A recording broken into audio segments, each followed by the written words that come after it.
ಓಂ ಶಾಂತಿ. ವಾಣಿ date 4/7/2026 ಪ್ರಾತಃ ಮುರಳಿ. ಓಂ ಶಾಂತಿ. ಬಾಪ್ದಾದ ಮಧುಬನ. ತಂದೆಯು ನಿಮಗೆ ಬ್ರಹ್ಮ ಮತ್ತು ವಿಷ್ಣುವಿನ ಬಗ್ಗೆ ತಿಳಿಸಿದ್ದಾರೆ. ಇಬ್ಬರಿಗೂ ಪರಸ್ಪರ ಏನು ಸಂಬಂಧವಿದೆ ಎಂದು. ವಿಷ್ಣುವಿನ ನಾಭಿ ಕಮಲದಿಂದ ಬ್ರಹ್ಮನು ಹೊರಬಂದನು.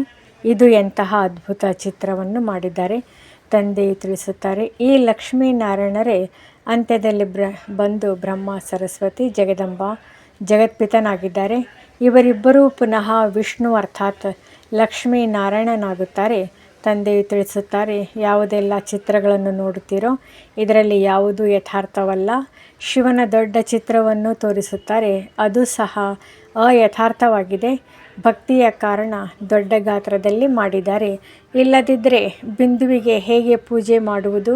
ಮತ್ತು ಬ್ರಹ್ಮ, ವಿಷ್ಣು, ಶಂಕರನ ಬಗ್ಗೆಯೂ ತಿಳಿದುಕೊಂಡಿಲ್ಲ. ತ್ರಿಮೂರ್ತಿ ಬ್ರಹ್ಮ ಎಂದು ಹೇಳುತ್ತಾರೆ. ಬ್ರಹ್ಮನ ಮೂಲಕ ಸ್ಥಾಪನೆ, ವಿಷ್ಣುವಿನ ಮೂಲಕ ಪಾಲನೆ ಎಂಬುದನ್ನು ಹೇಳುತ್ತಾರೆ. ಆದರೆ ಬ್ರಹ್ಮನಂತೂ ಸ್ಥಾಪನೆ ಮಾಡುವುದಿಲ್ಲ. ಬ್ರಹ್ಮನು ಸ್ವರ್ಗದ ಸ್ಥಾಪನೆ ಮಾಡುವರೇ? ಇಲ್ಲ, ಪರಂಪಿತ ಪರಮಾತ್ಮನೇ ಸ್ಥಾಪನೆ ಮಾಡುತ್ತಾರೆ. ಈ ಬ್ರಹ್ಮ ಆತ್ಮವಂತೂ ಪತಿತನಾಗಿದೆ. ಇವರಿಗೆ ವ್ಯಕ್ತ ಬ್ರಹ್ಮನೆಂದು ಹೇಳಲಾಗುತ್ತದೆ. ಇದೇ ಆತ್ಮವು ಪಾವನವಾಗಿ ಮತ್ತೆ ಹೊರಟು ಹೋಗುವುದು. ನಂತರ ಸತ್ಯುಗದಲ್ಲಿ ಇವರೇ ನಾರಾಯಣರಾಗುತ್ತಾರೆ. ಅಂದಮೇಲೆ ಪ್ರಜಾಪಿತ ಬ್ರಹ್ಮನು ಅವಶ್ಯವಾಗಿ ಇಲ್ಲಿಯೇ ಇರಬೇಕಲ್ಲವೇ? ಆದರೆ ಚಿತ್ರವನ್ನು ಅಲ್ಲಿ ತೋರಿಸಿದ್ದಾರೆ. ಹೇಗೆ? ವಾಸ್ತವದಲ್ಲಿ ಈ ಜ್ಞಾನದ ಅಲಂಕಾರಗಳು ನಿಮ್ಮದಾಗಿವೆ, ಆದರೆ ವಿಷ್ಣುವಿಗೆ ತೋರಿಸಿದ್ದಾರೆ. ನವದಾ ಭಕ್ತಿಯಲ್ಲಿಯೂ ಸಾಕ್ಷಾತ್ಕಾರವಾಗುತ್ತದೆ. ಮೀರಾಳ ಹೆಸರಿನ ಗಾಯನವಿದೆಯಲ್ಲವೇ? ಪುರುಷನಲ್ಲಿ ಮೊಟ್ಟ ಮೊದಲನೇ ಭಕ್ತ ನಾರದನೆಂದು, ಮಾತೆಯರಲ್ಲಿ ಮೀರಾ ಎಂದು ಗಾಯನವಿದೆ. ನೀವೀಗ ನಾರಾಯಣ ಅಥವಾ ಲಕ್ಷ್ಮಿಯನ್ನು ವರಿಸುವುದಕ್ಕಾಗಿ ಈ ಜ್ಞಾನ ಕೇಳುತ್ತಿದ್ದೀರಿ. ನಿಮ್ಮದೇ ಸ್ವಯಂವರ ಆಗುತ್ತದೆ. ಸಭೆಯಲ್ಲಿ ಬಂದು ನಾನು ಲಕ್ಷ್ಮಿಯನ್ನು ವರಿಸಬಲ್ಲೆನೆ ಎಂದು ನಾರದನು ಕೇಳಿದನೆಂದು ತೋರಿಸುತ್ತಾರೆ. ನೀವೀಗ ಲಕ್ಷ್ಮಿಯನ್ನು ವರಿಸಲು ಯೋಗ್ಯರಾಗುತ್ತಿದ್ದೀರಿ. ಬಾಕಿ ಅವೆಲ್ಲವೂ ಭಕ್ತಿ ಮಾರ್ಗದ ಕಥೆಗಳಾಗಿವೆ. ತಂದೆಯು ಸತ್ಯ ಮಾತನ್ನು ತಿಳಿಸುತ್ತಾರೆ. ಲಕ್ಷ್ಮಿ ಇರುವುದು ಸತ್ಯುಗದಲ್ಲಿ, ನಾರದ ಭಕ್ತನಿರುವುದು ದ್ವಾಪರದಲ್ಲಿ. ಅಂದಮೇಲೆ ನಾರದನು ಸತ್ಯುಗದಲ್ಲಿ ಎಲ್ಲಿಂದ ಬಂದನು? ರಾಧೇಕೃಷ್ಣನಿಗೆ ಸ್ವಯಂವರದ ನಂತರ ಲಕ್ಷ್ಮೀನಾರಾಯಣ ಎಂದು ಹೆಸರಿಡಲಾಗುತ್ತದೆ. ಇದನ್ನು ಸಹ ಭಾರತವಾಸಿಗಳು ತಿಳಿದುಕೊಂಡಿಲ್ಲ. ಎಷ್ಟು ಅಜ್ಞಾನ, ಅಂಧಕಾರವಿದೆ. ತಂದೆಯು ಕಲ್ಯಾಣಕಾರಿಯಾಗಿದ್ದಾರೆ. ನಿಮ್ಮನ್ನು ಸಹ ಕಲ್ಯಾಣಕಾರಿಗಳನ್ನಾಗಿ ಮಾಡುತ್ತಾರೆ. ಅನ್ಯರಿಗೆ ಹೇಗೆ ತಿಳಿಸಬೇಕೆಂದು ಈಗ ವಿಚಾರಸಾಗರ ಮಂಥನ ಮಾಡಬೇಕಾಗಿದೆ. ತಂದೆಯು ತಿಳಿಸುತ್ತಾರೆ, ಚಿತ್ರ ಇತ್ಯಾದಿಗಳನ್ನು ಹೇಗೆ ರಚಿಸಿದ್ದಾರೆ. ಗಾಂಧೀಜಿಯ ನಾಭಿಯಿಂದ ನೆಹರು ಬಂದರು. ಈಗ ವಿಷ್ಣು ದೇವತೆಯಲ್ಲಿ, ಆ ಮನುಷ್ಯರಲ್ಲಿ ಇವೆಲ್ಲ ಮಾತುಗಳನ್ನು ನೀವು ಮಕ್ಕಳು ತಿಳಿದುಕೊಳ್ಳುತ್ತೀರಿ.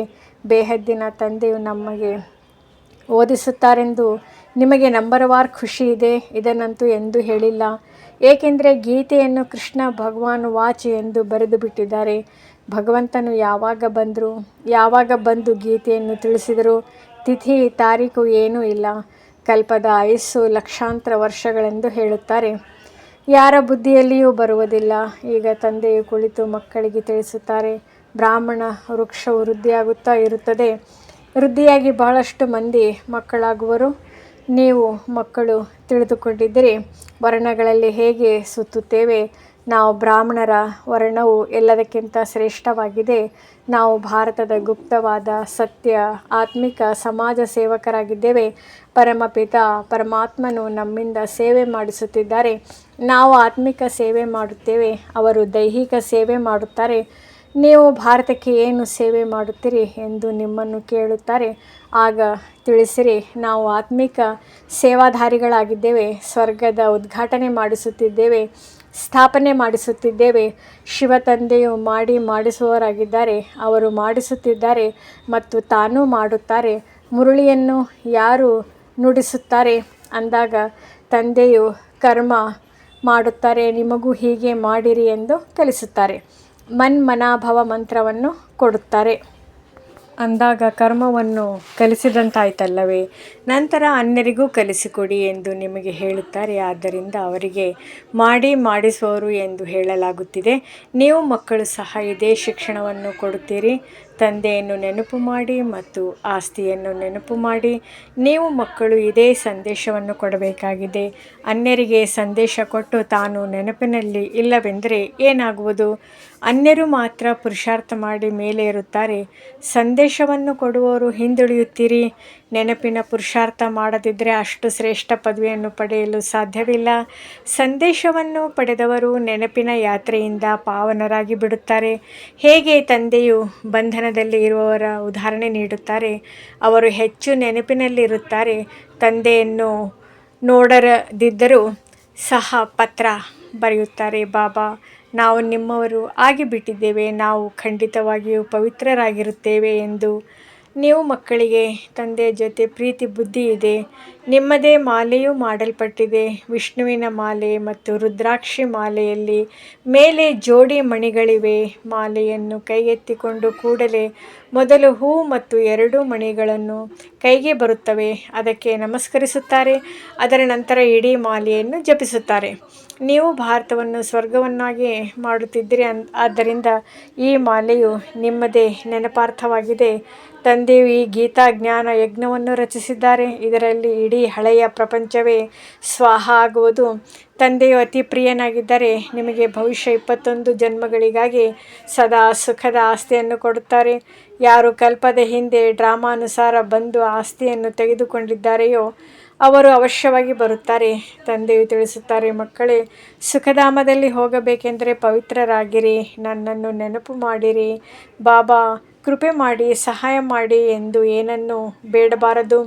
ನಾನಂತೂ ಎಲ್ಲರಿಗೂ ಸಹಯೋಗ ನೀಡುತ್ತೇನೆ, ಆದರೆ ಪುರುಷಾರ್ಥವನ್ನಂತೂ ನೀವೇ ಮಾಡಬೇಕಾಗಿದೆ. ಇಲ್ಲಿ ಆಶೀರ್ವಾದದ ಮಾತಿಲ್ಲ, ಕೇವಲ ನನ್ನನ್ನೊಬ್ಬನನ್ನೇ ನೆನಪು ಮಾಡಿರಿ. ನೆನಪು ಮಾಡುವುದು ನಿಮ್ಮ ಕರ್ತವ್ಯವಾಗಿದೆ, ಆದೇಶ ನೀಡುವುದು ನನ್ನ ಕೃಪೆಯಾಗಿದೆ. ಭಲೆ ತಿನ್ನಿರಿ, ಕುಡಿಯಿರಿ, ಸುತ್ತಾಡಿರಿ, ಆದರೆ ನೀವು ಪವಿತ್ರ ಭೋಜನವನ್ನೇ ಸ್ವೀಕರಿಸಬೇಕಾಗಿದೆ. ನಾವು ದೇವಿ ದೇವತೆಗಳಾಗುತ್ತೇವೆ ಅಂದಮೇಲೆ ಅಲ್ಲಿ ಈ ಈರುಳ್ಳಿ ಇತ್ಯಾದಿಗಳು ಇರುತ್ತವೆಯೇ? ಇದೆಲ್ಲವನ್ನು ಇಲ್ಲಿಯೇ ಬಿಡಬೇಕಾಗುತ್ತದೆ. ಈ ಪದಾರ್ಥಗಳು ಅಲ್ಲಿರುವುದಿಲ್ಲ, ಬೀಜವೇ ಇರುವುದಿಲ್ಲ. ಹೇಗೆ ಸತ್ಯುಗದಲ್ಲಿ ಕಾಯಿಲೆ ಇತ್ಯಾದಿಗಳು ಇರುವುದೇ ಇಲ್ಲ. ಈಗ ನೋಡಿ ಎಷ್ಟೊಂದು ಕಾಯಿಲೆಗಳು ಬಂದು ಬಿಟ್ಟಿವೆ. ಅಲ್ಲಿ ತಮೋಗುಣಿಯಾದ ಯಾವುದೇ ವಸ್ತುವಿರುವುದಿಲ್ಲ. ಪ್ರತಿಯೊಂದು ವಸ್ತು ಸತೋಪ್ರಧಾನವಾಗಿ ಇರುತ್ತದೆ. ಇಲ್ಲಿ ನೋಡಿ ಮನುಷ್ಯರು ಎಂತೆಂತಹ ಪದಾರ್ಥಗಳನ್ನು ತಿನ್ನುತ್ತಾರೆ. ಈಗ ತಂದೆ ಮಕ್ಕಳಿಗೆ ತಿಳಿಸುತ್ತಾರೆ, ನನ್ನನ್ನು ನೆನಪು ಮಾಡಿರಿ ಮತ್ತು ಎಲ್ಲ ಸಂಘಗಳನ್ನು ಬಿಟ್ಟು ನನ್ನ ಸಂಘ ಮಾಡಿರಿ, ಆಗ ನೀವು ಪಾವನರಾಗುವಿರಿ. ಒಳ್ಳೆಯದು. ಮಧುರಾತಿ ಮಧುರ ಆಗಲಿ ಹೋಗಿ ಮರಳಿ ಸಿಕ್ಕಿರುವ ಮಕ್ಕಳ ಪ್ರತಿ ಮಾತಾಪಿತಾ ಬಾಬ್ದಾದಾರವರ ನೆನಪು, ಪ್ರೀತಿ ಹಾಗೂ ಸುಪ್ರಭಾತ. ಆತ್ಮಿಕ ಮಕ್ಕಳಿಗೆ ಆತ್ಮಿಕ ತಂದೆಯ ನಮಸ್ತೆ. ಧಾರಣೆಗಾಗಿ ಮುಖ್ಯ ಸಾರ. ಕಳೆದದ್ದು ಕಳೆದು ಹೋಯಿತು. ಏನು ಕಳೆಯಿತೋ ಅದನ್ನು ಮರೆತು ಗೃಹಸ್ಥ ವ್ಯವಹಾರದಲ್ಲಿ ಇರುತ್ತಾ ಸತೋಪ್ರಧಾನರಾಗುವ ಪುರುಷಾರ್ಥ ಮಾಡಬೇಕಾಗಿದೆ. ವಿನಾಶಕ್ಕೆ ಮೊದಲೇ ಅವಶ್ಯವಾಗಿ ಪಾವನರಾಗಬೇಕಾಗಿದೆ. ಭಾರತವನ್ನು ಸ್ವರ್ಗವನ್ನಾಗಿ ಮಾಡುವ ಸತ್ಯವಾದ ಸೇವೆಯಲ್ಲಿ ತತ್ಪರರಾಗಿರಬೇಕಾಗಿದೆ. ಆಹಾರ ಪಾನೀಯಗಳು ಬಹಳ ಶುದ್ಧವಾಗಿರಲಿ. ಪವಿತ್ರ ಭೋಜನವನ್ನೇ ಸ್ವೀಕರಿಸಬೇಕಾಗಿದೆ. ವರದಾನ: ಸ್ಥೂಲ ಕಾರ್ಯವನ್ನು ಮಾಡುತ್ತಿದ್ದರೂ ಮನಸ್ಸಿನ ಮೂಲಕ ವಿಶ್ವ ಪರಿವರ್ತನೆಯ ಸೇವೆಯನ್ನು ಮಾಡುವಂತಹ ಜವಾಬ್ದಾರ ಆತ್ಮ ಭವ. ಯಾವುದೇ ಸ್ಥೂಲ ಕಾರ್ಯವನ್ನು ಮಾಡುತ್ತಿದ್ದರೂ ಸದಾ ಈ ಸ್ಮೃತಿ ಇರಲಿ, ನಾನು ವಿಶ್ವದ ವೇದಿಕೆ ಮೇಲೆ ವಿಶ್ವ ಕಲ್ಯಾಣದ ಸೇವಾರ್ಥವಾಗಿ ನಿಮಿತ್ತನಾಗಿರುವೆನು. ನಾನು ನನ್ನ ಶ್ರೇಷ್ಠ ಮನಸ್ಸಿನ ಮೂಲಕ ವಿಶ್ವ ಪರಿವರ್ತನೆಯ ಕಾರ್ಯದ ಬಹಳ ದೊಡ್ಡ ಜವಾಬ್ದಾರಿಯು ಸಿಕ್ಕಿರುವುದು.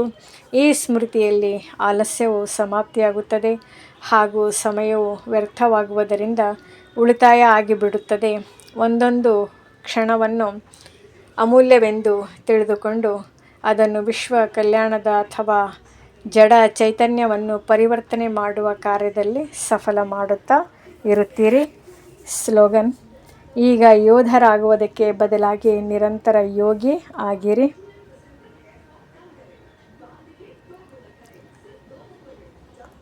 ಅವ್ಯಕ್ತ ಸೂಚನೆಗಳು: ಜ್ವಾಲಾ ಸ್ವರೂಪ ಸ್ಥಿತಿಯಲ್ಲಿರುತ್ತಾ ಶಕ್ತಿಶಾಲಿ ನೆನಪಿನ ಅನುಭವ ಮಾಡಿ. ಹೇಗೆ ದುಃಖಿ ಆತ್ಮರು ಮನಸ್ಸಿನಲ್ಲಿ ಈಗ ವಿನಾಶವಾಗಲಿ ಎನ್ನುವ ಧ್ವನಿ ಎದ್ದೇಳುತ್ತದೆ, ಹಾಗೆ ನೀವು ವಿಶ್ವ ಕಲ್ಯಾಣಕಾರಿ ಆತ್ಮರ ಮನಸ್ಸಿನಲ್ಲಿ ಈಗ ಬೇಗನೆ ಸರ್ವರ ಕಲ್ಯಾಣವಾಗಲಿ ಎನ್ನುವ ಸಂಕಲ್ಪ ಉತ್ಪನ್ನವಾಗಲಿ. ಆಗಲೇ ಸಮಾಪ್ತಿಯಾಗುವುದು. ವಿನಾಶಕಾರಿಗಳಿಗೆ ಕಲ್ಯಾಣಕಾರಿ ಆತ್ಮರ ಸಂಕಲ್ಪದ ಸೂಚನೆ ಬೇಕಾಗಿದೆ. ಅದಕ್ಕೆ ತಮ್ಮ ಎವರ್ ರೆಡಿಯಾಗುವ ಶಕ್ತಿಶಾಲಿ ಸಂಕಲ್ಪದಿಂದ ಜ್ವಾಲಾರೂಪ ಯೋಗದ ಮೂಲಕ ವಿನಾಶ ಜ್ವಾಲೆಯನ್ನು ಹೆಚ್ಚಿಸಿ. ನಮ್ಮ ಚಾನೆಲ್ ವಿಡಿಯೋಗಳ ಹೆಚ್ಚಿನ ಮಾಹಿತಿಗಾಗಿ ಸಬ್ಸ್ಕ್ರೈಬ್ ಬಟನ್ಗೆ ಕ್ಲಿಕ್ ಮಾಡಿ ನಮ್ಮ ಚಾನೆಲ್ಗೆ ಸಬ್ಸ್ಕ್ರೈಬ್ ಮಾಡಿ. ಈ ವಿಡಿಯೋ ಇಷ್ಟವಾದಲ್ಲಿ ಲೈಕ್ ಮಾಡಿ, ಶೇರ್ ಮಾಡಿ ಹಾಗೂ ಕಮೆಂಟ್ ಮಾಡಿ. ಈ ವಿಡಿಯೋ ಇಷ್ಟವಾದಲ್ಲಿ ಹೆಚ್ಚಿನ ವಿಡಿಯೋಗಳ ಮಾಹಿತಿಗಾಗಿ ನಮ್ಮ ಚಾನಲ್ಗೆ ಸಬ್ಸ್ಕ್ರೈಬ್ ಮಾಡಿ. ತಮಗೆ ವಿಡಿಯೋ ನೋಟಿಫಿಕೇಷನ್ ಸಿಗ್ತಾ ಇರುವುದು. ಲೈಕ್ ಮಾಡಿ, ಶೇರ್ ಮಾಡಿ, ಕಮೆಂಟ್ ಮಾಡಿ, ಸಬ್ಸ್ಕ್ರೈಬ್ ಮಾಡಿ.